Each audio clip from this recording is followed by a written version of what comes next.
Good afternoon and good morning, and welcome to another episode of Before Coffee. It's Monday, second week of May. The sun is shining, summer and spring are here, and let's get started with the show. You there? Yeah, I'm here. Okay, how's my sound? You sound like you're in a room. No, not that. Okay. I'm not covering idiots doing stupid shit. Sorry, you don't make my news just for doing something stupid. Go do something stupid and somebody else's fucking sensationalist story show. Yeah. Great news of horse racing deaths. So, okay, ready for the headlines. Today on Before Coffee, let's talk about Asia and the weather. Vietnam and Laos set records for highest ever temperatures. Not looking good for the rest of the world. And horse racing news. Kentucky Derby kills 7 horses. Horses? Yes. Oh no. I know, it's horrible. Eurovision. Brands embrace Eurovision and the spending power of its 180 million viewers. A clothing designer was at the checkout line of the Joanne Fabric store when he learned his ex-girlfriend. Yeah. It's an interesting story. And in Ukrainian war news, Russia evacuates more than 1,600 from Zaporizhzhia nuclear plant town. And spoiler alert, science indicates spoilers don't spoil them. That and more. Let's see what we got there. May 8th edition of May 8th, 2020. Love.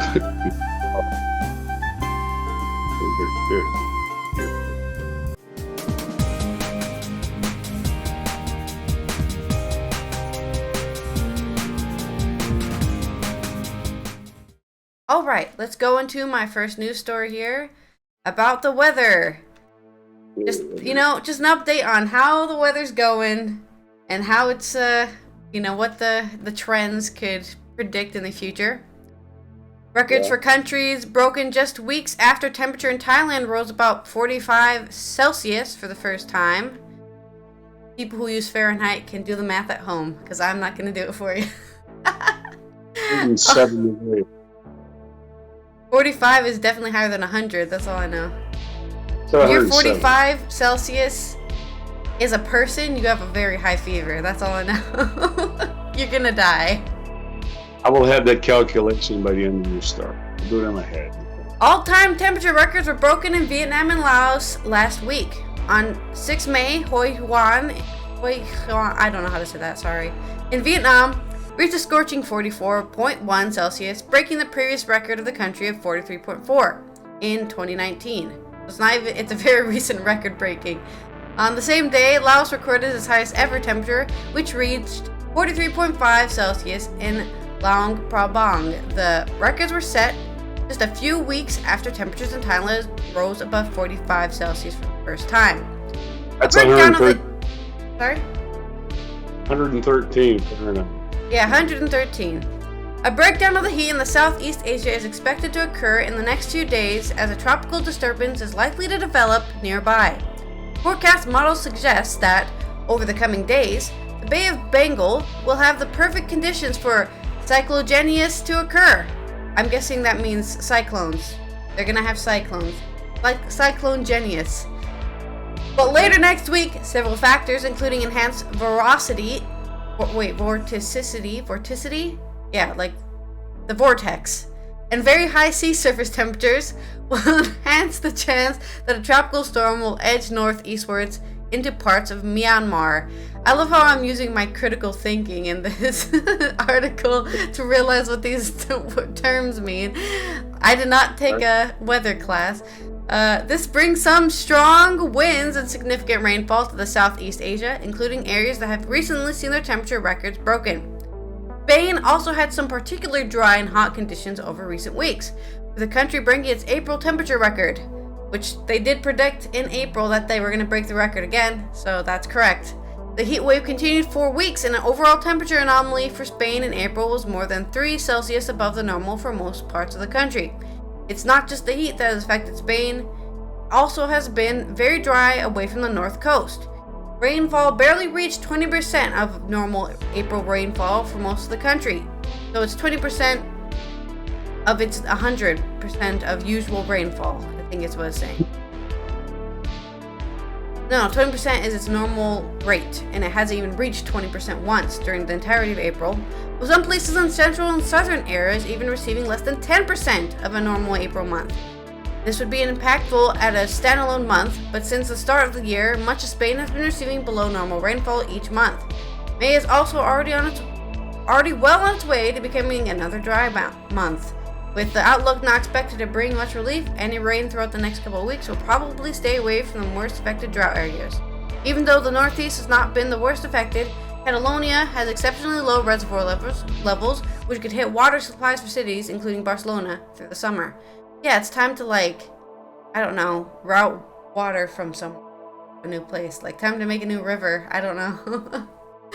That goes into Spain. Yeah. It's dry.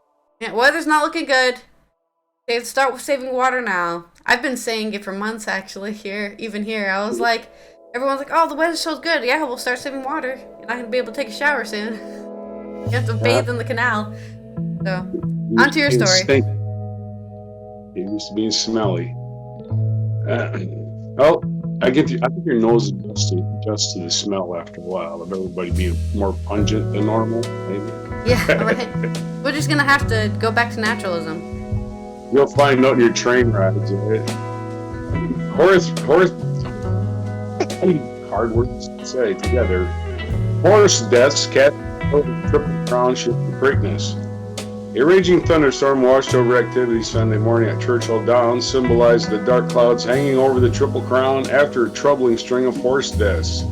7 horses have died following injuries at the track since April 27th, including Derby entrant Wild on Ice. Freezing Point and Chloe's Dream were euthanized after injuries before Saturday's Kentucky Derby that was ultimately won by Mage. 4 sustained catastrophic leg injuries. 2 succumbed suddenly from causes yet to be determined, and another sustained a neck injury after flipping in the paddock.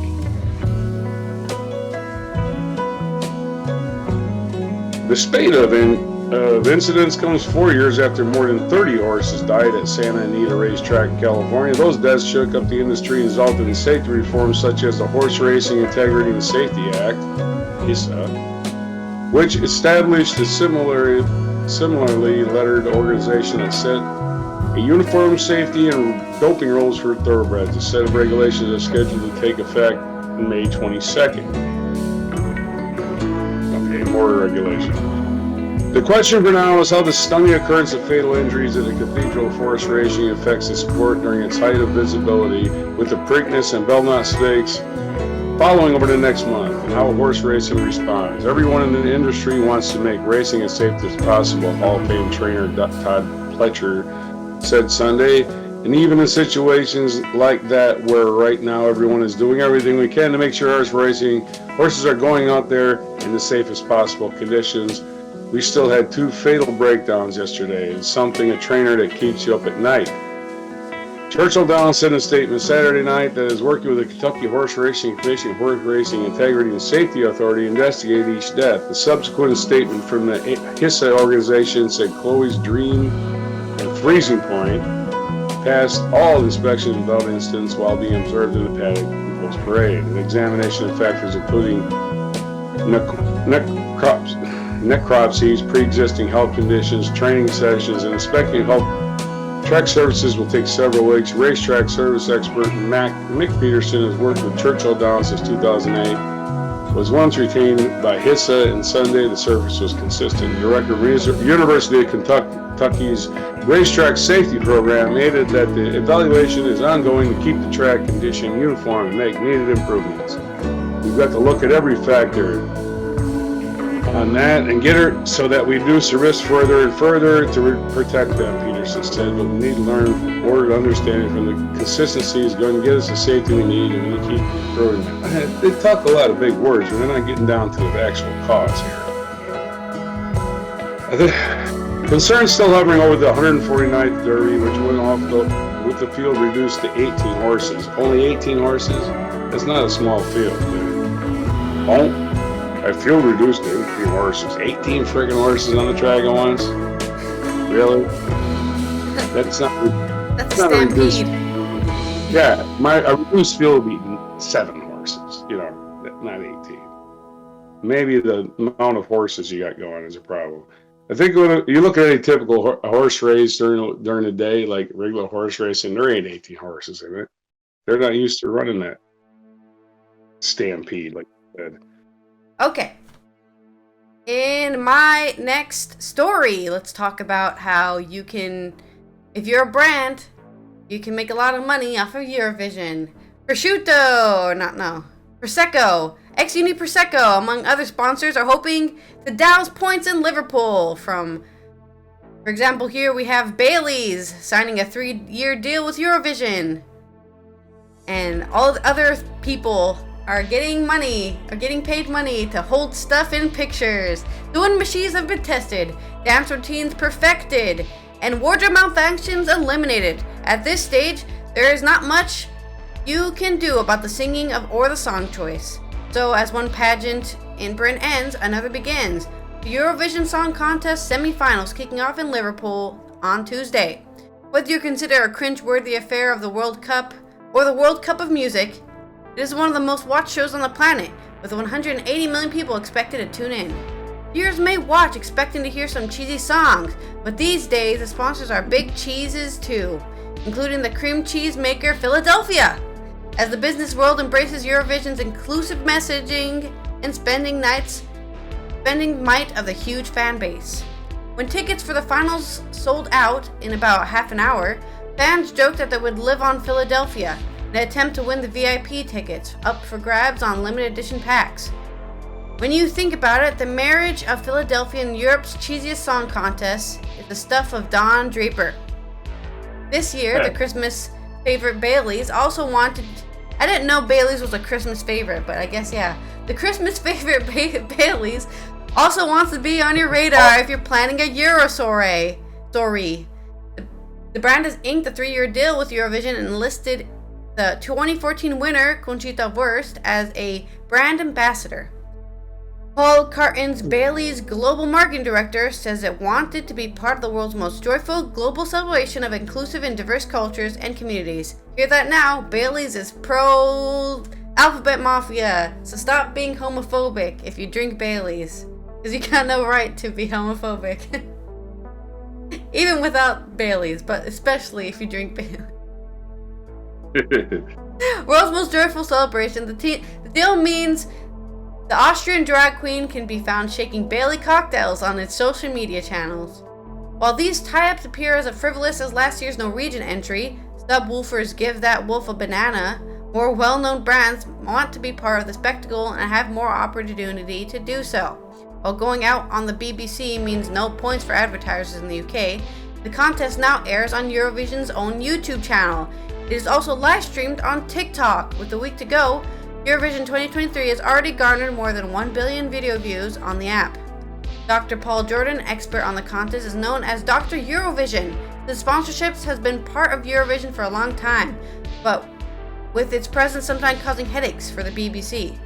It used to be difficult to attract large mainstream sponsors, but now this doesn't appear to be such a challenge, said Jordan, who suggested that this was down to a renewed appreciation of the contest. It also embodies the values of the people, particularly the younger generation. Social media is a big part of attractiveness for brands, he added. Songs have gone on to become viral hits thanks to TikTok. Armenia's entry last year became 20th on the night, yet went on to become a huge hit online, probably the most successful ever in terms of streams and downloads. The competition is organized by European Broadcasting Union (EBU), which is an alliance of public service broadcasters. It is a co-production between the host broadcaster and other participants' outlets who pay a fee to take part. Sponsorship revenue helps offset the cost of the event. This year's partners include beauty brand Moroccan Oil. I don't know why that's one word. It should be two words so I can read it. Moroccan Oil. The travel, got that. It said Cannoli. And I was like, no, that's not it. It's Moroccan Oil. Cannoli. Moroccan Oil. The travel site Booking.com. TikTok. Bailey's. Mondelez. The U.S. food group behind Philadelphia.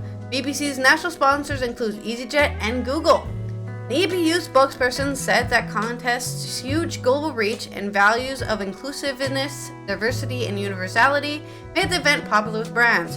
Liverpool is hoping that staging Eurovision will bring £40 million for the city, with songs interspersed with awkward travel tips. EasyJet's pitch that it offers more seats between the UK and Eurovision countries than any other airline also makes sense.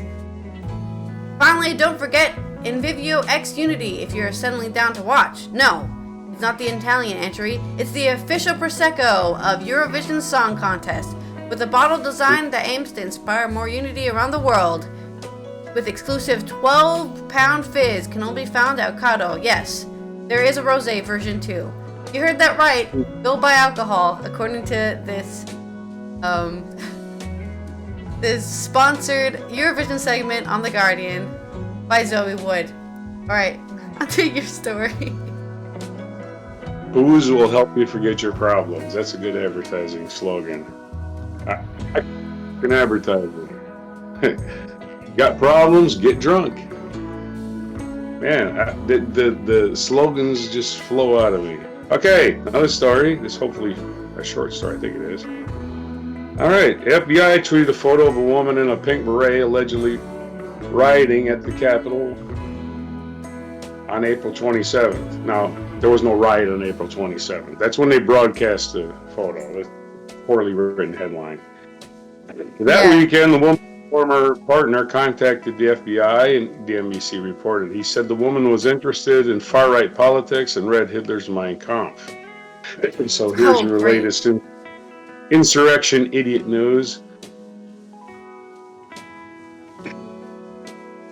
A Los Angeles-based clothing designer was waiting at the checkout line at a Joann fabric and craft stores when he learned that his ex-girlfriend was wanted by the FBI for allegedly rioting at the Capitol on January 6, 2021. The designer, who asked the news outlet not to be named for fear of harassment, said his friend showed him a picture of a viral tweet from the FBI while he was about to make a purchase last weekend.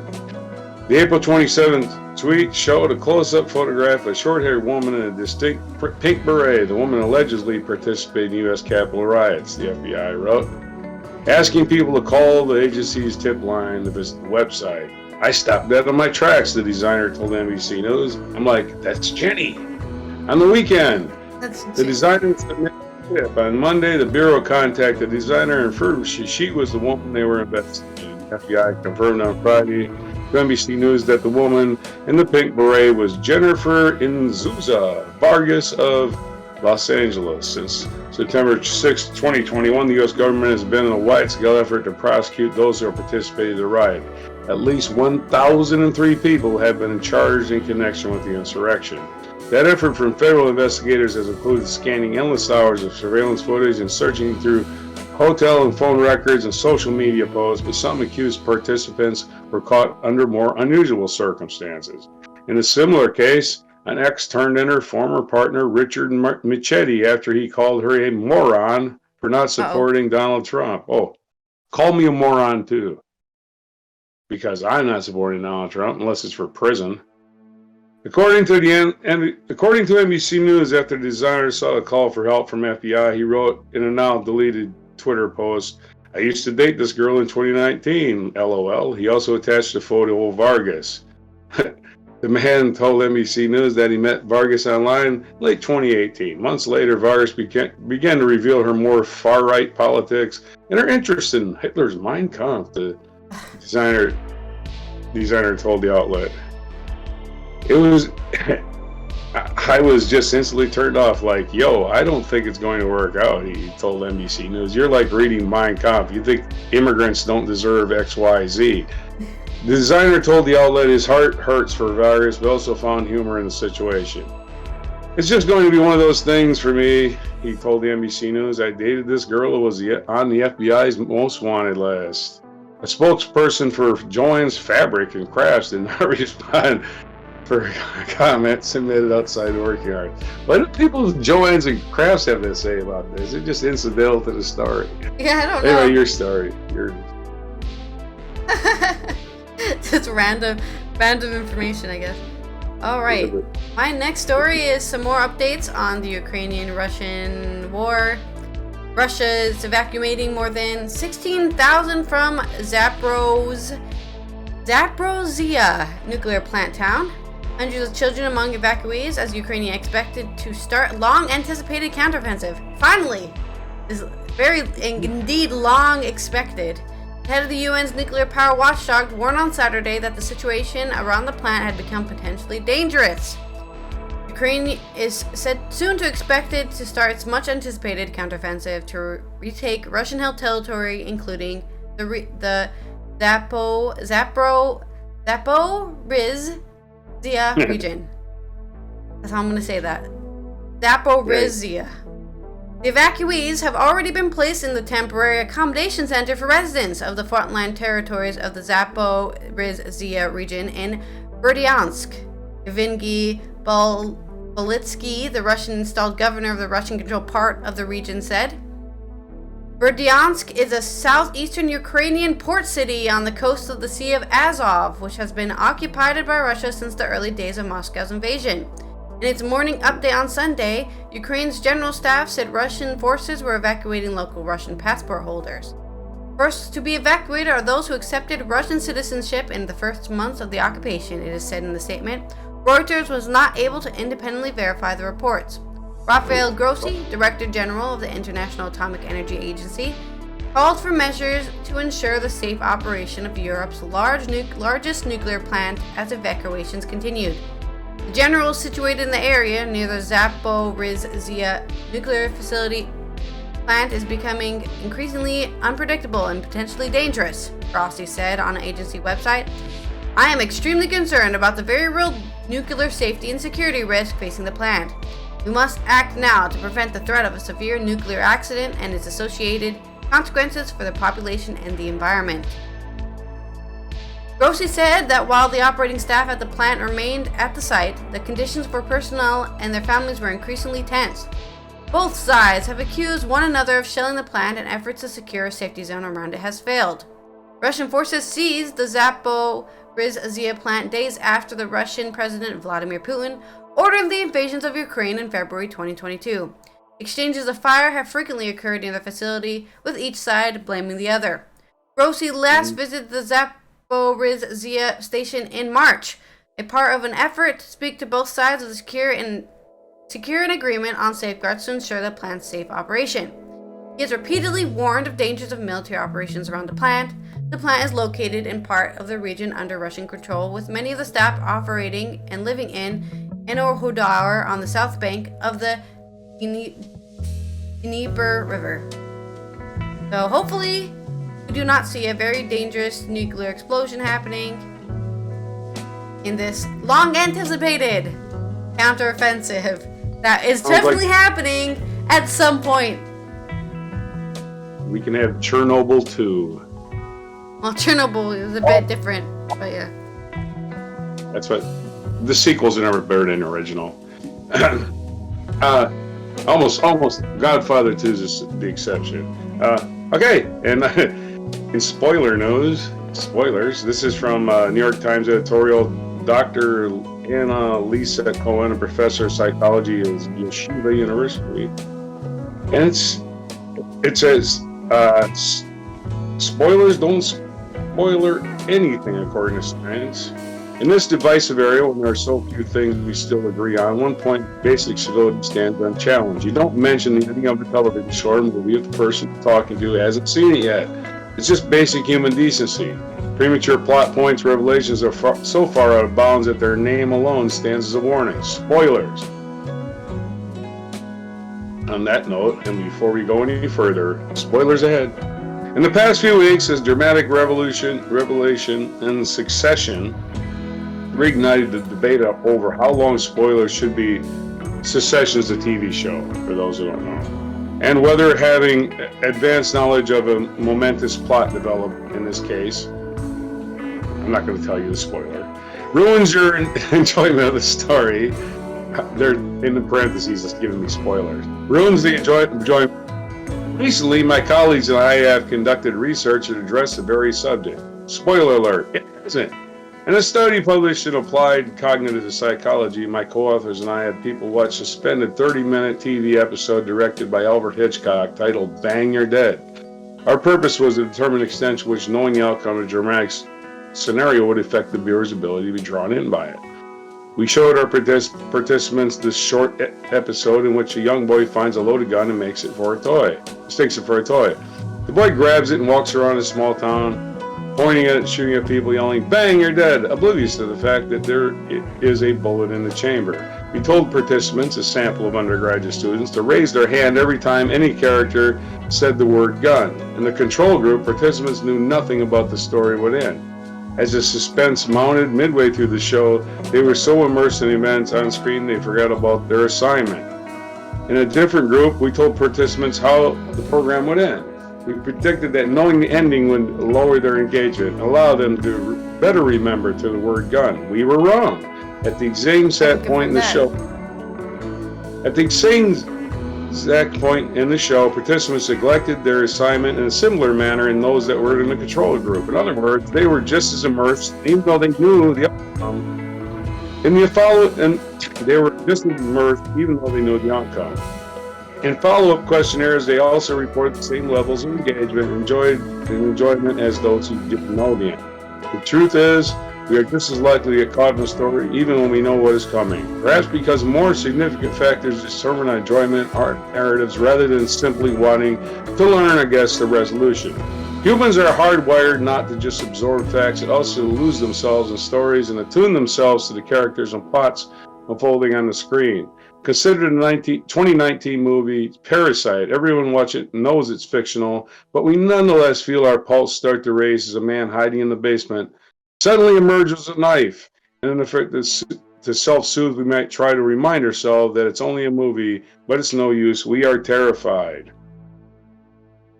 In 1993, the psychology professor Richard Gehrig put a name to his common experience of being completely pulled away from the present and immersed in the alternate world of the fictional story. He called it narrative transportation, because it feels as if we've been transported in an alternative world.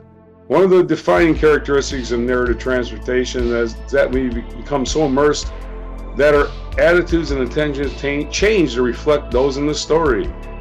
This explains why we cry when a beloved protagonist dies, or scream in terror as an axe-wielding psychopath closes in on its victim. As it turns out, our sense of narrative transportation has very little to do with whether we know how good the story is going to end. And there's a lot more to this story I didn't realize. Okay. We feel like empathy and identity of the characters. We become mentally attuned to the goals and intentions of characters. Therefore, if a protagonist has a goal to find his or her child to prevent a death, as happens in the case of the Hitchcock story, it becomes our goal too. So if watching a Hitchcock story makes us feel that we're living in the story, then knowing the ending doesn't affect us, because the characters in the story don't know the ending, and for that moment we have hitched our mental state to theirs. So don't worry if someone spoiled your latest episode of Succession for you. The research suggests that you will still enjoy it even if you decide to watch it a second time. Yeah, I can confirm that, because I love being spoiled. Because then I don't have to sit there going, like, racking my brain. I don't enjoy suspense that much, okay? I'll just be honest here. So I end up actually Googling the ending anyway. If somebody doesn't spoil it for me, I just look it up anyways. Does this character die? Oh, they do? Okay, so I know that I follow this character, I know they die, so I can enjoy their character while they're alive, because at some point they're gonna die. Or, does this entire town explode? I just need to know these things, so I can totally, in this study, I'm definitely one of the people whose enjoyment is even increased, because I know what's gonna happen. Right on. Well, and again, the study probably didn't weed out sociopaths that don't give a crap about the people in the story no matter what happens. I'm sorry. All right. In culture news, let's go and talk about the debate about Black Cleopatra. To be honest, we don't know much about her appearance. She's Greek. Yeah, there's a fuss in Egypt about a new Netflix docudrama that's been shown to be from that will be shown from next week. Queen Cleopatra. The British protagonist Adele James is a black woman, and that, according to the critics, is not in accordance with historical reality. But Dutch historians and art connoisseurs call it historically justifiable to play with the color of Cleopatra. Egyptian lawyer Mahmoud Al-Samadi accuses Netflix of wanting to erase Egyptian identity. He has sued the streaming service in the hope that the series will not be broadcast. Oh, good luck with that. What are you, American? If I sue them, that will stop them. They've already made the show. They will be publishing it to make money back. Trust me. And you're giving them free publicity. Exactly, idiot. Former Minister of Antiquities Yazahi Hawass thinks the dark complexion is totally fake. Cleopatra was Greek, not black. Cleopatra goes after Macedonian, actually, but don't tell the Greeks that. A petition appeared online to prevent the broadcast of the series. According to the initiators, the petition was taken offline by the petition site in question after 2 days without consultation. At the time, had been signed by more than 600,000 times. Who was Cleopatra? Cleopatra was born in 69 BC in the Egyptian city of Alexandria. In 51, she succeeded her father, Ptolemy XI, Macedonian. That's what I'm saying, Macedonian. A Greco-Macedonian king of Egypt who was descended from general in the army of Alexander the Great. Also, we don't know what Greeks or Macedonians looked like in frickin' 69 BC because nobody was taking pictures. All we have is statues. There's no paintings from that time either because I don't even know if they were painting. They were painting on the walls, right? That's the best you have. Just cave drawings. And if you remember how we as children drew stuff, right? You would put, I can't find the right skin tone. Like you weren't sitting there trying to find the perfect combinations of color to make the right skin tone. You were just like, we're just gonna put a color in there because we need to indicate. Or sometimes they don't even put a color. You can just outline, right? And you don't have to paint the face. I'm just saying, who cares? Pharaoh Cleopatra spoke many languages besides her native Greek and said to have been the first to her dynasty to speak Egyptian. She had relations with Roman rulers Julius Caesar, Mark Antony, and she had children with both men. Cleopatra reigned until her death in 30 BC. Then Egypt became part of the Roman Empire. I don't lose any sleep over it. Although I personally would have made a different choice, said Daniel Solomon. He's an Egyptologist and curator at the National Museum of Antiquities in Leiden. Solomon understands the background of commotion. Much of the fuss comes from Egypt and Egyptian diaspora. Antiquity is important for their identity and pride. I had chosen an actress with an Egyptian background that can also be someone with dark skin color. Yes, indeed, as I've gone over before, skin color is just a chemical reaction. It has nothing to do with who you are. There is a lack of clarity about Cleopatra's origin. Her father was Greek Macedonian, but not much is known about her mother. I don't know if I've ever seen anybody who sits out in the sun, but they get really tan. So maybe she was tan from that. We don't know exactly who her mother is, says Daniel Slotius, professor of ancient history at the University of Amsterdam. Cleopatra was played by a white actress several times in Hollywood productions. For example, Claudette Colbert, Monica Bellucci, and Elizabeth Taylor played the role for the Queen, which caused less controversy. Taylor, there was counter voices from Egypt because she was Jewish. A Jewish person, the religion you follow does not match with you, the actor who is supposed to pretend to be somebody. You need to assign a series of beliefs to your dead corpse. Go ahead. Tina Chavari, the director of the new Netflix series, described in Variety magazine what Taylor's role evoked in her. I was enthralled, but felt the image wasn't right. Was her skin really that white? People have gotten it incredibly wrong before. The director therefore chose a black queen together with producer Jada Pinkett Smith. Whether we call Cleopatra's Greco-Macedonian father a white man is debatable. According to Solomon, We know his ethnicity, which is just your cultural background, by the way. That's all it means. Yeah. Ethnicity is just, hey, he was raised to be a Greek guy. That's all that means. That's the color white right there. That's what white looks like. Nobody Wait, is that color. I need to show that. That again? All right. Here's the color white. Here's what it looks like. White. Nobody's that color unless they're dead. Go ahead. Exactly. We know his ethnicity, but not his physical features, he says, and that's the real problem here. That black lady has black features. We can't put her on screen. People will be shocked. I don't know. We are used to seeing antiquity as the heritage of white people, says Rosemary Bukema, professor of art, culture, and diversity in Utrecht University. Just like Christianity, where it's not all certain which color Jesus had, playing with the color of Cleopatra is therefore well defensible from a historical point of view. Bukema understands the political choice for black Cleopatra. Black children can also be descendants of king and queens, not just descendants of enslaved people. It matters that they can also dream. I'm a little prince or a little princess. It is extremely important to be part of a dominant history. Loches says the ancient world is one of 3 continents, Africa, Asia, and Europe. Not true. As somebody who studied European history, Europe did not exist in the ancient world. Legitimately, they were like, that place over there. They didn't have a word for Europe until late into like the Roman Empire when they started conquering it. Not in the ancient world, Europe was negligible to history. It didn't do anything. They were like a bunch of barbarians live up there. Stay away. The Gauls are gonna get you. Eat your children. That's all that Europe was. It was not doing anything. It was only Africa and Asia, because Greece is part of Asia. They were Asians, as far as they were concerned. They were not Europeans. Yeah. But Cleopatra portrayed in different ways in ancient times, says Egyptologist Solomon. On the other hand, in typical Egyptian way, a slender woman with long black wig and Egyptian clothing. On the other hand, she's depicted very Greek. On old coins, she has broad braids, a large nose, and chin. And in Shakespearean play Antony and Cleopatra, the queen was also dark-skinned. If, according to sources, there are different images of Cleopatra, a black queen is historically okay and certainly politically okay. Says Bukema, the resistance to this really only exposes the problematic one-sidedness of representation in our history. Yes, God forbid somebody has melanin in their skin. Everyone freaks out, has a mental breakdown, they can't handle it. I don't get it. What? I don't get it. She's 3 tones darker than ever in the history. What? How am I supposed to relate to her?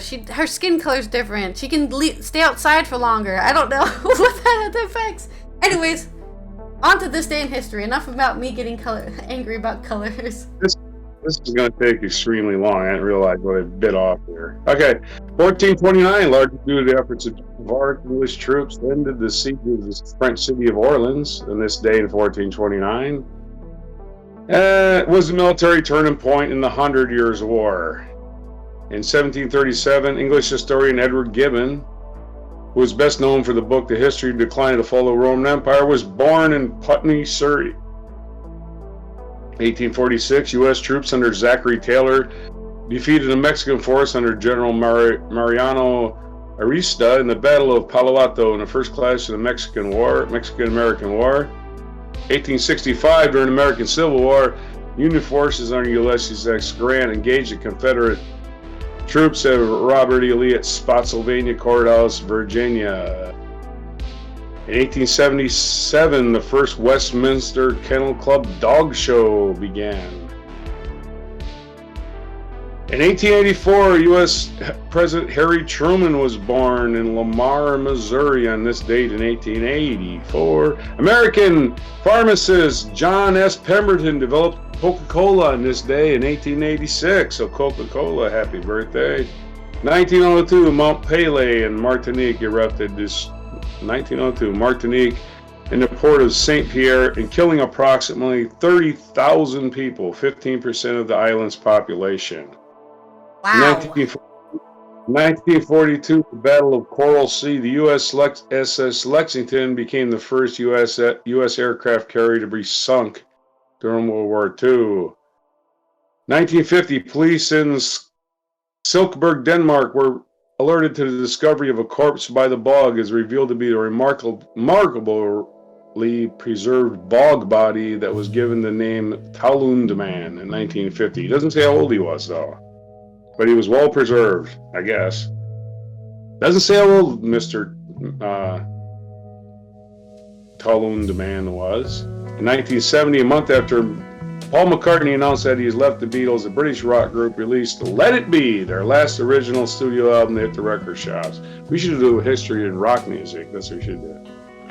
In 1980, the World Health Organization officially declared that smallpox was eradicated. For centuries, the acute infectious disease was one of the world's most dreaded plagues. Let's get them vaccinations, folks. 1999, Nancy Mace became the first woman to graduate from the Citadel, a military college in Charleston, South Carolina.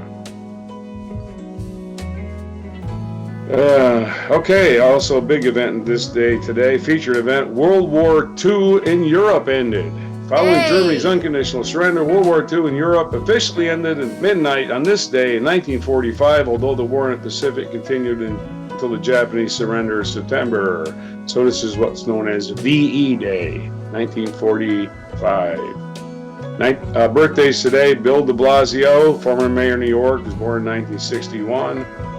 Rick Nelson, son of Ozzie and Harriet, an American musician and actor, was born in 1940.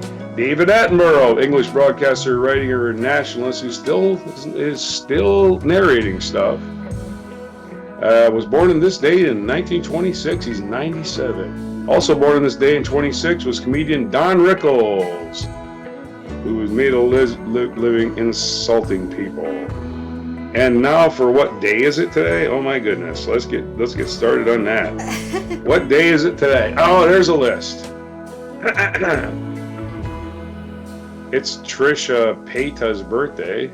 I'm not sure who that is. A she's YouTuber, a social media Harry Truman's YouTuber, birthday. influencer. These are birthdays. Okay, May 8th is World Red Cross and Red Crescent Day.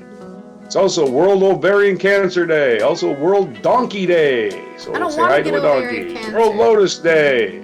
It's Victory in Europe Day. We just covered that. It's Truman Day because this is his birthday. May 8th is Time of Remembrance and Reconciliation for those who lost their lives in World War II. Yeah, so Truman's birthday is also the end of World War II in Europe. May 8th is also No Socks Day. Probably started during the war too, huh? Yeah. Can't afford socks. Nobody's making them anymore. National Women's Checkup Day. So get your stuff checked, women. National Women's Checkup. Wait, they put this twice. It's National Redundancy Day. No. National Student Nurse Day. National Report Government Contractor Fraud Day. Oh shit, I'm not going to work today. Just kidding. I've never committed fraud, knowingly. National Report Government Fraud.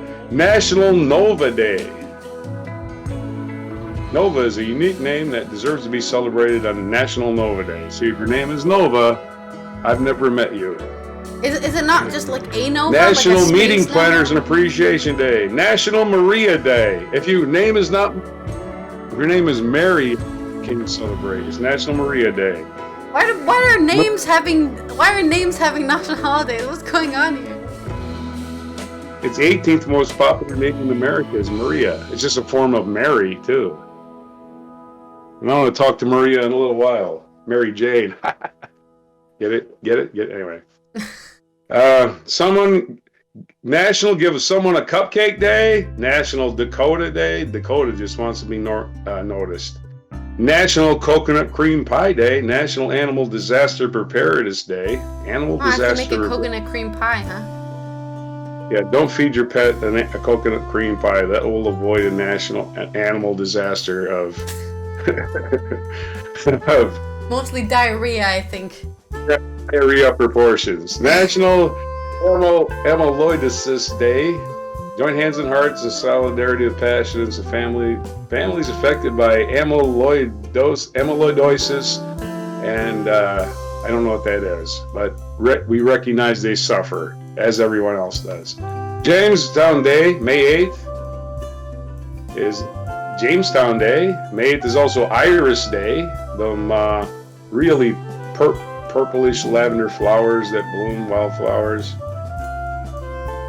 Free Trade Day, May 8th, and Reward Yourself Day, and National Have a Coke Day, because it was the day that Coke was invented. So have a Coke, so too, and Harry Truman. That's the day. All right, well, that's been Allison here from Europe talking about Eurovision. Don't forget to watch, I guess, tomorrow, and buy some Prosecco and, what is it, eat Philadelphia cheese. You know, we're not sponsored, but they are. And, yes, if you enjoy the show, give the sponsor some love so the show can continue going. And we'll see you tomorrow for, I guess, some news on the finales. Because if the finales are tomorrow, I'm sure that will be in the news. You know, Mexico wins or whatever. I know Mexico can't win. They're not in Europe. But it would be fun if they did. I'll see you tomorrow. Yeah. This is Roger in the United States, biting off more than you can chew to read. We're again on this day, the Monday, May 8th edition of Before Coffee.